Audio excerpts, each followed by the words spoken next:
Welcome to the Bike Shed Podcast, the show where we talk all things software engineering, agree on a topic ahead of time, and then immediately abandon it, just as the name suggests. I'm your co-host, a man who just cooked up his next feature with Claude, ran format on save, and confidently called it his own, Scott K. And alongside with me are my co-hosts. Even during his vacation, his GitHub contribution graph lights up like the brightest house on the block at Christmas. He's the reason your mom has 47 items in her online shopping cart. He's not responsible for the 45-second My Account load time. And if your company just migrated to his open source tools, that load time might actually be reasonable. Matt Hamlin. And my other co-host, a man whose takes are so hot that Cloudflare pays him a retainer just to keep their CDN cache warm. You may have heard he recently brought down Verizon by simply asking, "Yeah, but why though?" Dillon, Spicy Take Curry. Matt, Dillon, what's on the agenda today? This week, we're going to cover some of our 2026 predictions. Yeah, the three of us spent maybe the past week outlining some predictions that we have for the year, or some, maybe hopeful predictions, maybe pessimistic predictions that we expect to see pan out over the next year or so. Yeah, so without further ado, I guess let's dig in. Dillon, do you want to share your first prediction? Sure. We're probably going to have some overlap, but let's see what happens. All right, my first one is, and I feel like if you work at a certain place, this might already exist, but autonomous coding agents are going to find their way into our workflows. Single prompt to deploy is how I'm thinking about it. So I'll just not have to write code anymore, and it will just the entire flow will be automated. Are you imagining this getting more widely adopted? Because I feel like it's gotten for smaller sort of side projects, things like V0 and Bolt have done decently well at some of this. But maybe you're thinking of I guess some of those tools, it's you need to prompt it a decent amount. You have to go through a few iterations before you're actually have something ready to go. Yeah, I think of it as more product teams will start to just write new features using this without an engineer, and they'll just let it cook. I hope not. Actually, I hope so, because then when it's absolute crap and the enshittification of the web gets worse, the companies that realize they still need their engineers and they still need to think through problems, those are the companies that we're going to see pull to the forefront. This was actually technically one of my predictions, but it's now to take. Since I came armed with predictions, I'm strapped with predictions. I don't need this many predictions. I'm just going to say, based on, it's kind of a continuation of what you're saying, Dillon, but I think basically that companies that we're going to see in 2026, companies that actually care about the end result start to pull forward in front of other companies. We talk a lot on this podcast about enshittification. I think in 2026, this is the year we're going to see which companies actually put more effort in their products than just we use AI. In terms of likeliness, maybe we'll do it on a scale of 10. I don't know. All right, 10 being high, it is absolute truth, it's going to happen, and 1 is probably never going to happen. I think we'll definitely see companies doing that. And so from that lens, I think it's maybe a 6 or a 7 in my mind. Scott, what's your rating on Dillon's prediction? I'm thinking 5. I think because I think this is going to be a 50-50. It's very similar to what you're saying, Matt. I think people will take those risks, but if we're using my take into reacting to Dillon's, I think we're going to see that absolutely backfire for some companies, and we're going to see other companies who don't just go all, they might go all in on tools, but I think we're going to start to see what are the things beyond code is now cheap. What are the things beyond the cheap code that now make an app great? And I think we're going to start to see what companies come to the forefront for that. So I'd say it's a 5 on the sense it's very realistic, but when it comes to we didn't go on the next meter here, but I think this is an up there take. What are the options? I think Diablo is the hottest take, right? Or do we have to hold off on the packets? I think it's a fire take. So it would be Diablo, fire, hot, mild, verde, right? Something like that. Anyway, I think we're in a fire take zone. Like this is a good strong take here. I do think it'll happen. I just think there's going to be, I mean, if someone's super successful with it, that'd be great. But I think there might be repercussions for some who use AI in a lazy way. Yeah, it's more of a what I've seen more recently is there's just more and more MCPs, and then there's like more and more of using agents to invoke other agents, and it's just becoming this like I don't know storm of like agents will be able to control agents, and eventually it'll be able to like autonomously drive itself in a sense. Well, I think what makes the take fire, I actually think that is the future. Now, how long it takes to get there is hard to predict. But I think what makes the take to me like fire is you're saying like we don't really might not need engineers this fast. I think personally that there's probably always going to be at least one engineer that has to now orchestrate all the agents together and understand it. It seems like you think like that might become, yeah. That's why I think your take is fire because you're saying like, oh, we won't even need that. I think that the engineer is going to need to be around for longer than this year. But Yeah, I don't know. yes, Yeah, we'll see. if it happens this year, it'll be surprising, but I think it's possible because I'm starting to Don't see go these away from it. Lean in. Yeah, I've seen where they're creating sandboxes where you can just like create 10 different versions of your feature in a sandbox and then you can review it. I feel like a product person can just review it and approve it and just move on. And like, need us. It kind of reminds me of Cursor. Cursor is now like the designer's dream because like Cursor can just basically do everything and the designer can design it. And it's like, we don't even need you, engineer. I shared this. There was this tweet that I saw the other day, and I shared it with one of our Discord servers. But this person's like, so for those who don't know, there's this thing called Gastown, which is a orchestrator for AI agents. You have like multiple tiers of like you have a mayor that manages polecats, which do the work, and then there's deacons that I don't know. There's a lot of characters, but Gastown, this thing, it's like an orchestrator for multiple agents. And this tweet, this guy's like, "Well, I started spinning up multiple gas towns to work on it. It's like there's multiple town instances. And now the towns are competing in terms of work, and so now there's soldier agents that go and fight other towns."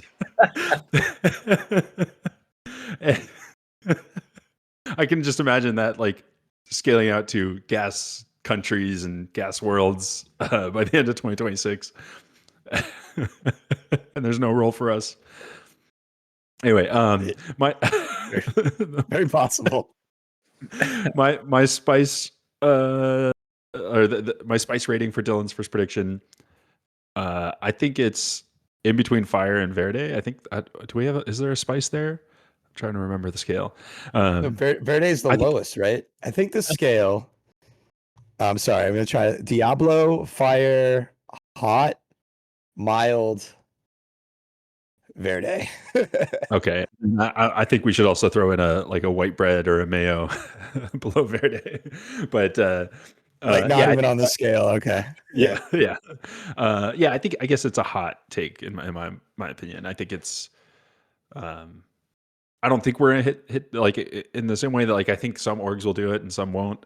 I think from what I've been seeing in terms of like AI development in the past 6 months, past year, past 2 years, like I could see this taking off. Dylan's saying like engineers won't be needed. I don't know if anyone's gonna go that far this year. I think that is that's what makes it so fire. All right, so I think we then also need to review. Scott, you shared your first prediction. Can you reiterate it for the listener, and then we can give a review of it? I'm not going to count that. I'm just going to use that. So I have a few predictions. I can just use that as some of my logic. I do want to just like maybe cover it one quicker time that there's going to be some sort of reward or merit for companies that care about avoiding enshittification. And we'll see those companies emerge in 2026. Maybe not like super hot take, but basically we're going to see leaders in how to use AI correctly, and that's going to actually emerge. Like they're going to become the gold standard for what should a engineering team do with AI and how should it be used. Similar to, I guess, Gastown, but hopefully it's not just like these Ralph Wiggum Gastown solutions for agents. Haven't you heard that Ralph Wiggum is out? The Claude Code shipped tasks, It's already out. and it's out. Yeah, it's been around for 2 weeks and it's gone. That's boomers are using Ralph Wiggum loops, but all the Gen Zs have moved on to, or Gen Alphas have moved on to something better. Don't hate me, but I never used a Ralph Wiggum loop. I mean, I used many agents, but You're not a sleeping. Ralph Wiggum loop. I don't know. I'm still relevant in 2026. That's what I'm trying to do. Okay, so my prediction. First prediction for 2026. AI in interviews for engineers will become the norm. And that means that engineers will be using AI in their interview process in the coding round as the norm. I guess I could lean in on this. It's pretty wild to me that you ask somebody how to use something that makes your job easier, but then you would interview them without it. But you not only you ask them how to use it, you force it down their throats in a lot of these companies. A lot of these companies are like, tokens. We don't care about tokens. Burn them up. Burn them up. You don't want to do any coding anymore. Just burn them tokens up. So like you would rather spend more money using AI to solve problems, but hiring people who are smart enough to do something. Well, if it's actually part of the workflow, we're going to see reasonable companies start to understand this and try to find and learn from how people use AI to try to come up with some of these emerging behaviors that companies might start to see and trends we might start to see, like Ralph Wigguming in Gastown. Any immediate reactions, Dylan, or do you want to jump into your your rating of how likely? The place I work at is already telling people to use AI during interviews. Like that's a part of our prompt, which is weird.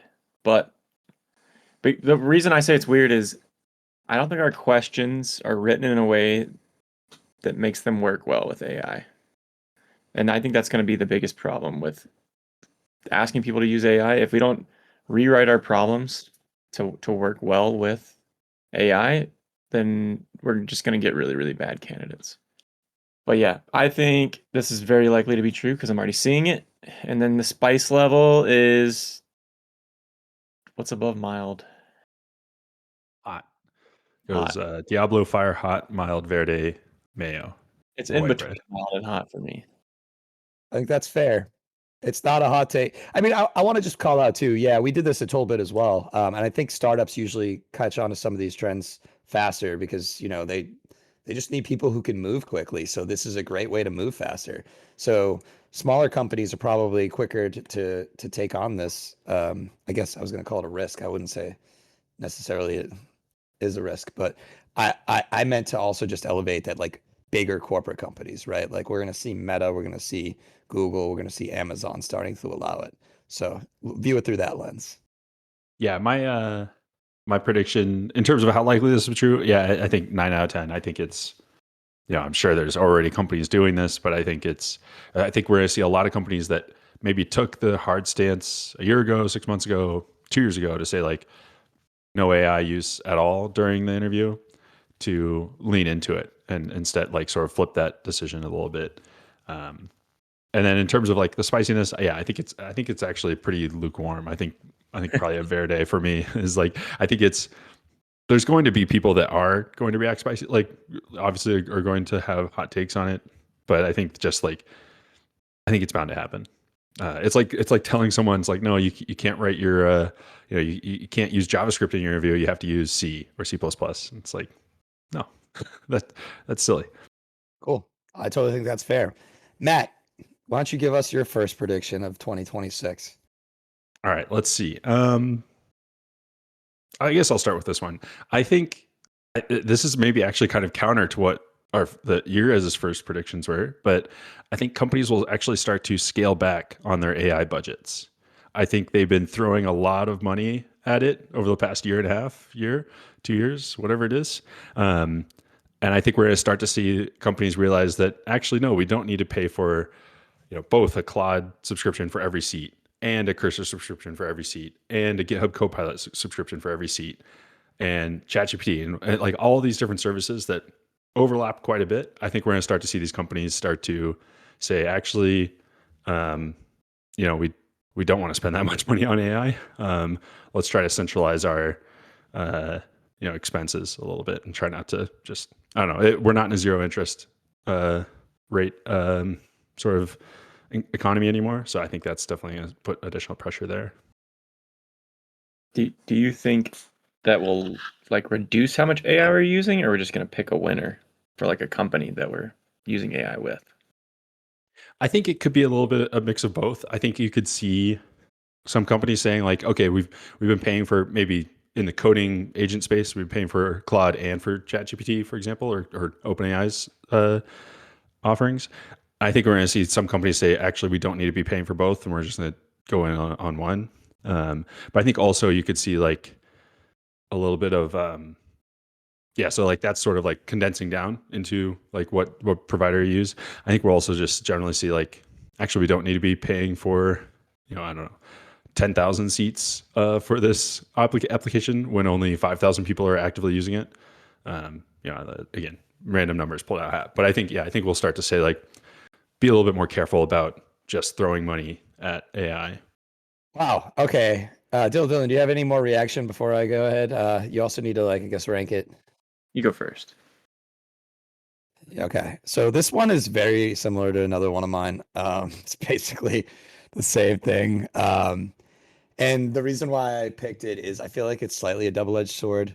I think you're right in the sense that like some companies will cut back. We know at a former company we worked at, they don't have a lot of tokens, which is not fun. But anyway, I think like the Magnificent Seven companies, since they're like really been propping up the AI industry, they'll continue, really big companies will continue to burn tons and tons of money on AI because they see it as a moneymaker.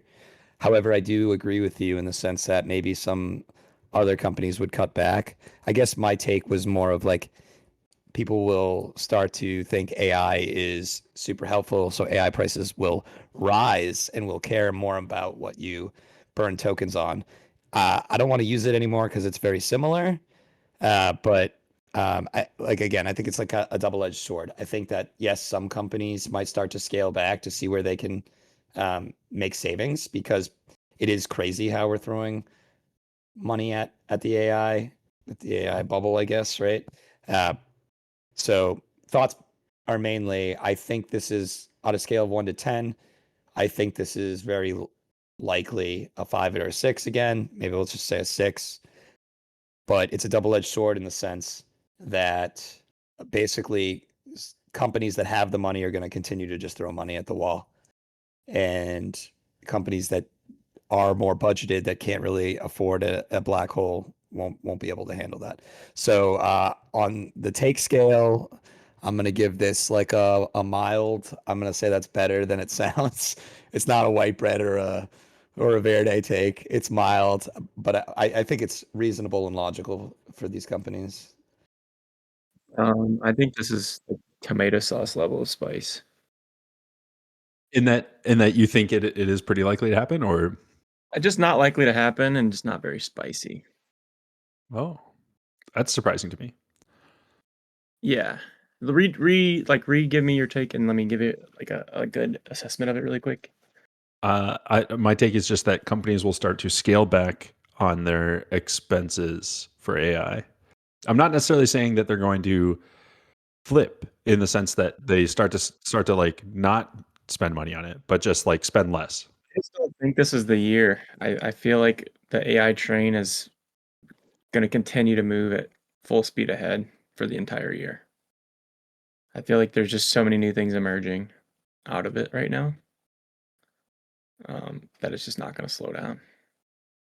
And maybe that's just where I am. All right. But the place I'm at, the investment is huge, and I don't think it's going anywhere anytime soon. So you're also kind of just like maybe wishful thinking or hopeful thinking that that my prediction is false, and so your company keeps spending more, and you get to keep using those, keep consuming those tokens. I just don't think it's going anywhere. We just like our company just started the AI Coalition of Massachusetts. Like this is like they're trying to like tie it into politics or something at this point. So they're not slowing it down.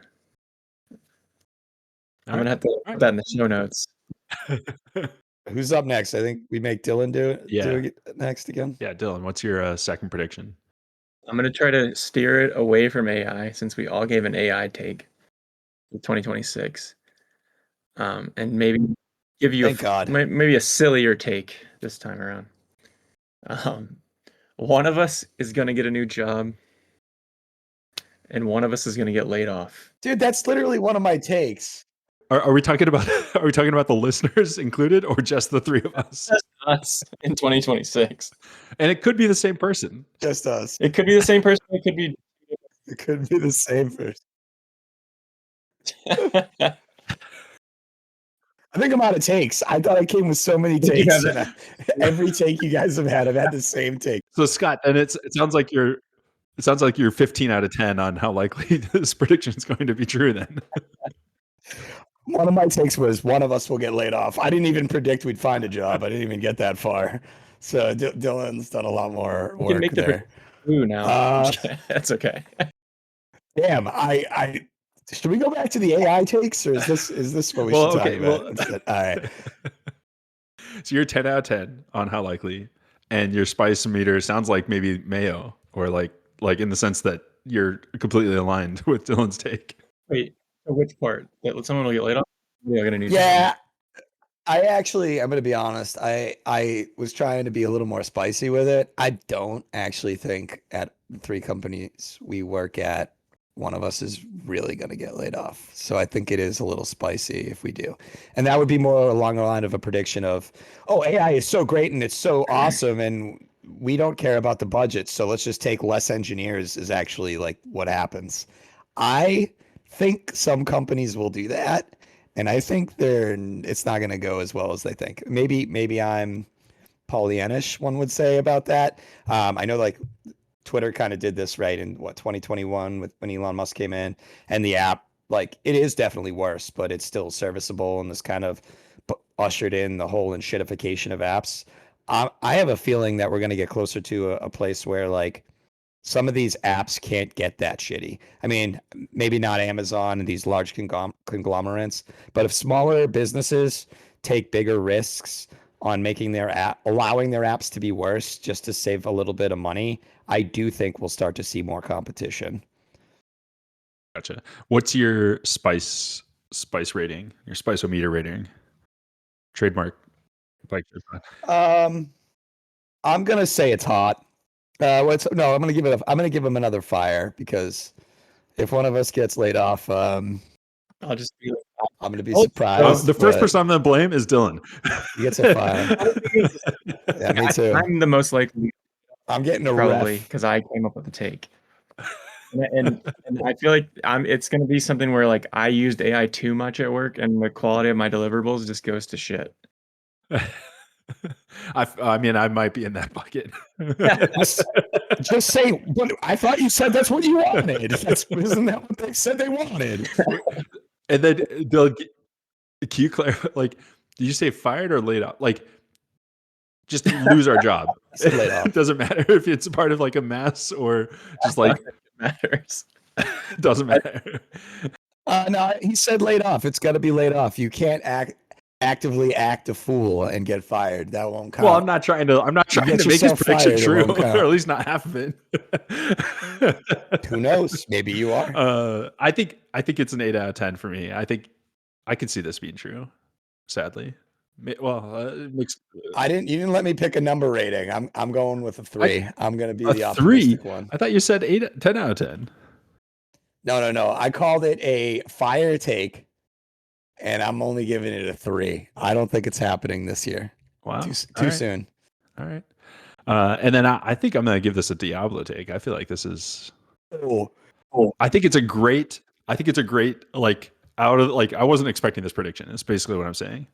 I'm not saying it's great. I hope it's not true again, but it's hard for me to not say I wasn't expecting it because I was going to make it. Yeah, that's true. All right, Scott. What's your second prediction? Oh man, I think I'm like out of predictions. Hold on, All right. Well, I'm out of good predictions now, but we'll use this one. The AI bubble will burst. It's gonna burst. This is kind of like an even deeper take than what I just shared before of like where I think companies are going to scale down a little bit. I think you're saying it's basically going to pop and everything goes into the shithole. Is that an accurate Everything's gonna go into representation? the shithole. The stock market is gonna crash. There's gonna be no idea of recovery. Everyone's gonna be like, should we even be using Claude anymore? AI tokens are gonna be cheaper than water. You get Diablo take for this one. Good job, Scott. Thank you. I feel like it's highly unlikely to happen. I actually wouldn't mind it though. So we'll see. Yeah, I wouldn't either. I don't know what would happen because of it. That's the thing I'm unclear on. Maybe you guys have predictions on that. Like what would happen if the bubble did burst? Well, your prediction might come true. We might all get laid off. You get a 3 times No, I bonus. just said one person, not all three. Well, you get the 3x bonus if we all get laid off. Yeah, I don't think it's likely to happen. I think from what I've seen so far, I feel like this kind of like I don't know. I feel like the government's gonna end up bailing companies out if it does pop, because I think some of these things have become so foundational to the current economy that I think that if it pops, it's going to like a lot of other dominoes start to fall, and so I think something is going to step in to stop that. I'm not saying that's good.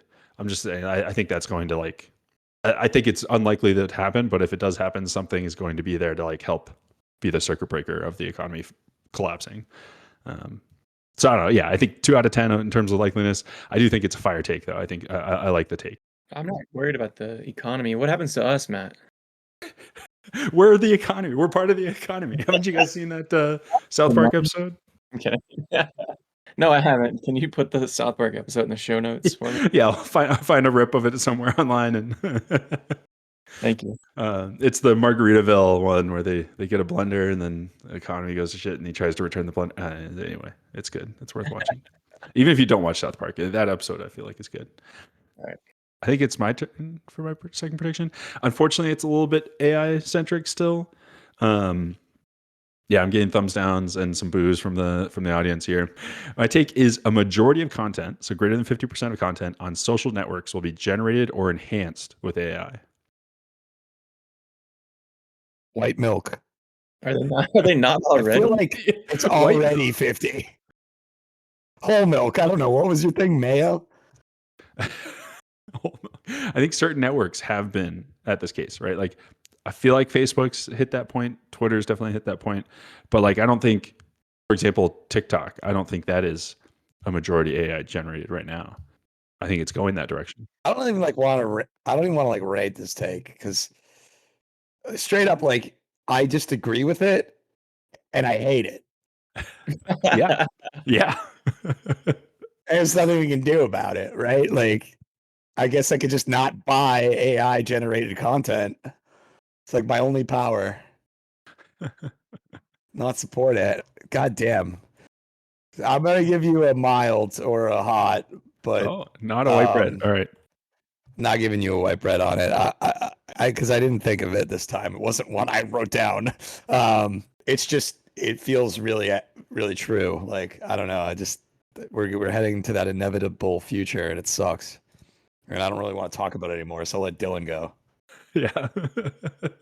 I think that, well, one side note is like, I do think because of this, we'll see a resurgence in like really close knit social networking like apps. So like, you know, like in the past 5 years, we've seen the move from people go to like Facebook to group messages, for example. I feel like we're going to maybe go even further down that path and get closer to like, I don't know, more tight knit social things. So this is like very close to the take I was making earlier about like apps will like that actually like care, like will start to come to the forefront kind of take. I think we all kind of agree, and what you're saying, Matt, but we all kind of agree that like there's going to be so much garbage out there that things that actually have value are going to start to rise to the top in some way. And I definitely agree Yeah. with that. Definitely see that.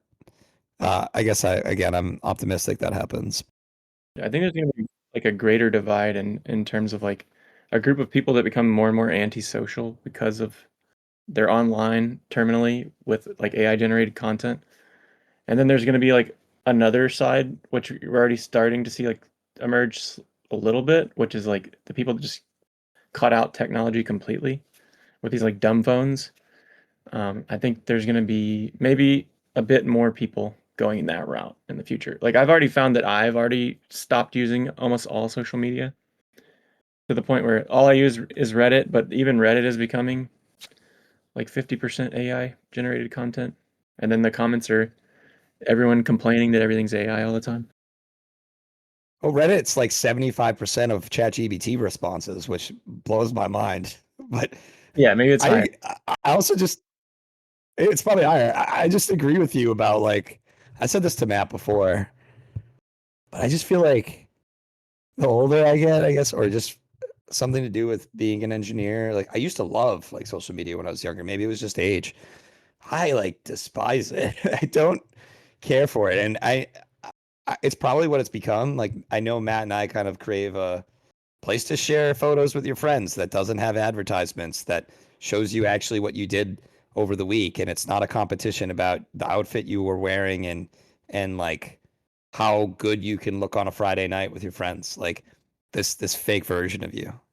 Specifically on that point, I'll give a huge shout out to Retro, which is a mobile app that specifically is just for sharing photos with friends on a week by week basis. You just like on any given week, you upload the photos you want to share during that week, and your friends can see them.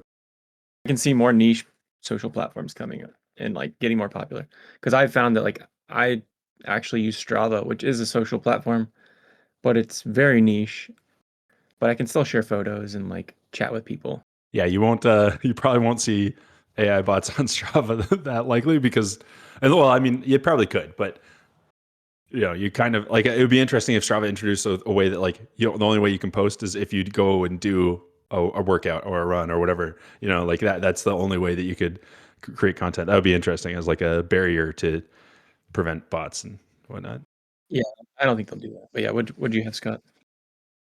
The one thing I didn't like about Retro, maybe it's not the same anymore. I just got back on it, Matt. Was it to see other people's posts? You yourself has to post, Yeah. and I think that's like I like it in the sense that like I don't know, it's creepy if accounts never post, right? But also I don't like the barrier to entry. Like it should be like do your first post, not like you haven't posted this week, which I feel like is a little forceful and a kind of a turnoff. It's probably why I deleted it. But I agree, but I feel like it's good as like a forcing function to like it's like kind of a little bit growth hacky kind of thing in the sense like okay, you can't see content if you don't also produce content, but I see it as like also like a forcing function for you to like be okay with what you share on Retro, whereas like most people will be like, well, this isn't like quality content. Like I don't want to upload this to my Instagram feed because it's just like the photo looks like shit or whatever, right? But like I feel like they're trying to like break that barrier a little bit, just say like upload any photo, right? Like whether like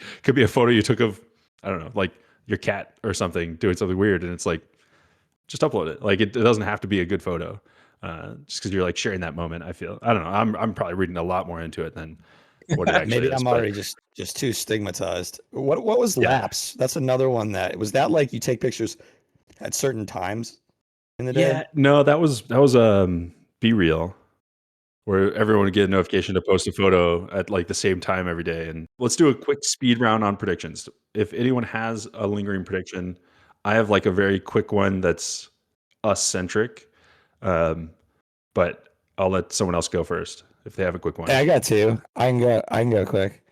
All right. Let's start with Python will become the top paid programming language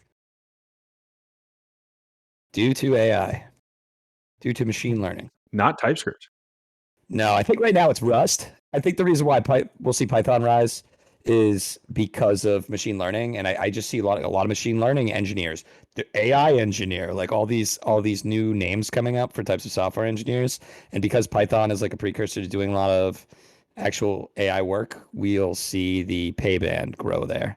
I was going to say Python and TypeScript, but I think TypeScript's kind of high. I just think we're gonna see a rise of Python. Well, just one quick note is I feel like TypeScript might replace Python as the go-to for machine learning work, which is maybe difficult for people to see, but I think that'll happen. I think it's possible. I don't see it happening just yet, but I agree that like the more universal language is TypeScript. All right, moving on. This one is my biggest prediction of the year. We will have at least one podcast this year where AI doesn't get mentioned. Yeah, I could see that. No. I don't think we have yet. Just want to bring it up there. On a related note, my last prediction was that we're gonna stop talking about warfare as often as we do by the end of the year. That's a good one. So kind of similar to the AI one. It was like, yeah, maybe we finally get an episode out where we don't talk warfare. We bleep that out now. It's like an F-bomb on this channel. It's gonna be hard because I feel like we've all spent more than half of our career there. Yeah. Half of our career currently, our careers Yeah. are short. They're gonna Well, they might end up being cut short because of AI. Oh God damn it! Don't say that. Well, maybe I can just become a manager now. Finally, I'll just manage the AI. No, you're the super mayor of your Gastown instance. Super mayor. That's right. All right, Dylan. Any last predictions before we jump to stand up? No, I'm good. You're out predictioned. Stand up. It's I feel like it's been actually a while since we've done a stand up. Scott, do you want to go first? Sure. I haven't. I have nothing to say. I haven't thought about it. No. I'll go ahead and say. So I have canceled my Claude subscription, Matt.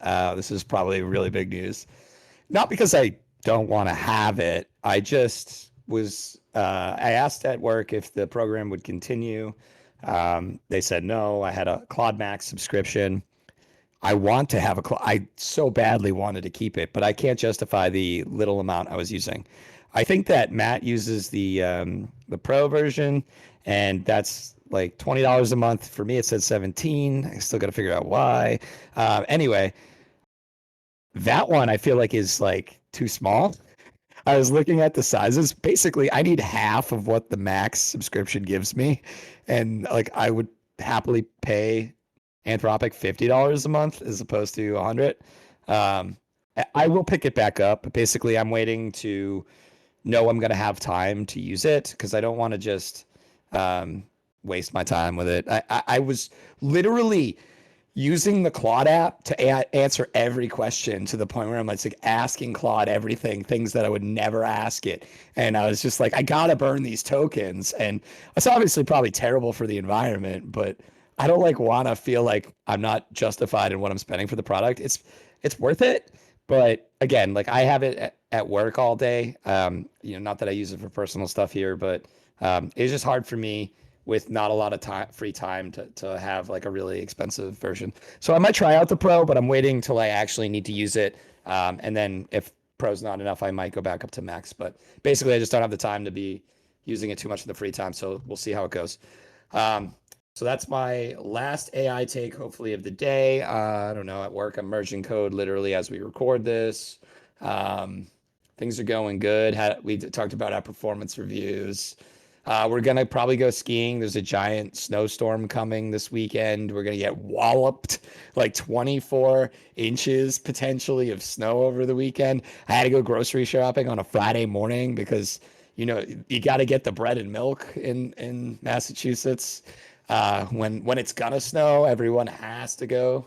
So I don't know. Things are going good. Code is being written at work.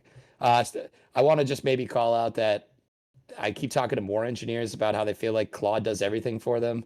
And I'm still kind of doing this thing where when I'm interested in a problem, I try to solve it and I try to talk to Claude in planning mode and I try to like have it review the changes I make as I make them and then talk about possible alternatives. So I am still kind of doing my job. But when it's something entirely boring, say just building out tests for an application I've never worked on before, I just have it eat out those tests. Now, we do not want to just burn a zillion tokens on tests that might not be good. So I've been trying to also look at the code, get familiar with it, and see if we can reduce some of the complexity before we just burn out all those tokens. Because basically at work, we wanted to increase the coverage of the product we're working on, but we didn't have the confidence in making changes. So we said we'll build tests. And I've come to this realization, yeah, that's all well and good, but if Claude just writes all the tests for you, are you really that much more confident in being able to make changes, or that you're not just writing crappy tests? So I've been moving towards a more hybrid approach of like, why don't I write some of the types, and why don't I fix some of the small bugs and inconsistencies while I'm writing these tests or having Claude write these tests, so that I can start to have a better understanding of how the whole thing works, and have an ownership area. So that is probably way more time than I should have spent. Let me bounce it to Dillon. I'm pretty sure my stand-up update was somewhere in what Scott said. I'm kidding. I think I did a stand-up update for everyone. This week at work, I've been messing around with like the skills in Claude. I'd never really used them at all. I saw that Vercel dropped something called skills.sh, which is just like a library of these skills, which are pseudo MCP server type things. Maybe Matt can fill in on that. But there's a couple of them that have been kind of cool. There's one called Context 7 that I've been using, which will like go and find documentation and pull it in for you. And then I was playing around with the Figma one, and I connected it to like a design doc, and it like actually did a pretty good job. And I just pushed it up to PR. And then one of the other people on my team was like, "Why are you doing this negative margin thing and like doing this other thing?" And it's because I didn't really look at the code that it gave me before I went and asked for a review. So yeah, it's been fun. I feel like the more my company is like pushing me to use these tools, the more I'm just like, I might as well just use them to their fullest extent and see what I can get out of them while they're here. Because if Matt's prediction comes true, I'm not going to have these tools soon. I don't know. I feel like we all sort of need to push AI usage so much till we realize that it's actually kind of shitty, to learn a lesson to like scale back and find like the good sweet spot for us to do it. I've been feeling this both at work and also on personal projects. So I've been like, I think past few episodes I've been talking about this app I've been working on, primarily written by Claude. I basically haven't reviewed a single line of the code it's generated for this app, and it's like thousands of lines of code at this point. It's a pretty cool app, but there's like bugs all the time, and I just like go to Claude and say like fix this bug or whatever. But now I'm like, actually this is just a big pile of slop, and like how do I go from I don't really know what the code is doing to getting a better understanding and like getting like sort of cleaning up the code a little bit. And then it's kind of similar at work. I feel like I leaned heavily into, oh, we have an agent that it can like spin up an issue for you and then open a PR for that issue. So I did that a few times the previous weeks, and it's like, the quality of the PRs that it's generating are not that good at the moment. So I just need to like take a few breaths and like sort of evaluate like how do I apply better rigor to using code or using models to generate code. So I don't know. It's not your problem. You're supposed to use the coding reviewer skill to then run 5 parallel agents to Parallel review. agents, yeah. That's like one of the built-in features of that agent. I was like, what is going on? I was joking with somebody at work, and I was like, dude, if you need a way to burn more tokens, here it is. You're welcome. And I finally got like API like denied on the Opus model on my Claude at work. So Nice. on the recommended model, which is trash. Yeah. Outside of the Slopageddon crisis, I've been trying to do a little bit of honeymoon planning, just sort of like looking at different locations that we might want to go to. But one of the places that we were talking about going might be on the no travel list. So that's maybe taking it up. I don't recommend Russia. Yeah, Iran was really, up there, top 5. So, all right. Saudi Arabia is nice. Iran. Thanks everyone for tuning in this week. Remember to leave a review for the episode and the show on your favorite podcast network. We appreciate 6.7 star reviews out of 5 the most. Remember, if the app or the service that you're using to get the podcast doesn't let you do that, it's a bug on their end, and you got to report it to them. Feel free to join the Bike Shed Community Discord server as well to connect with other folks that listen to the podcast. They're also in the tech ecosystem. Share your thoughts with us and those other listeners. It's a little bit quiet in there, so you should join and participate. Additionally, if you enjoyed this episode or other episodes, please share it with your friends or enemies. We need more listeners. Dylan's down in the dumps because we're not getting enough listeners right now. It's getting a little bit sad. We need more people. Anyway, see you next week. Peace out. Peace.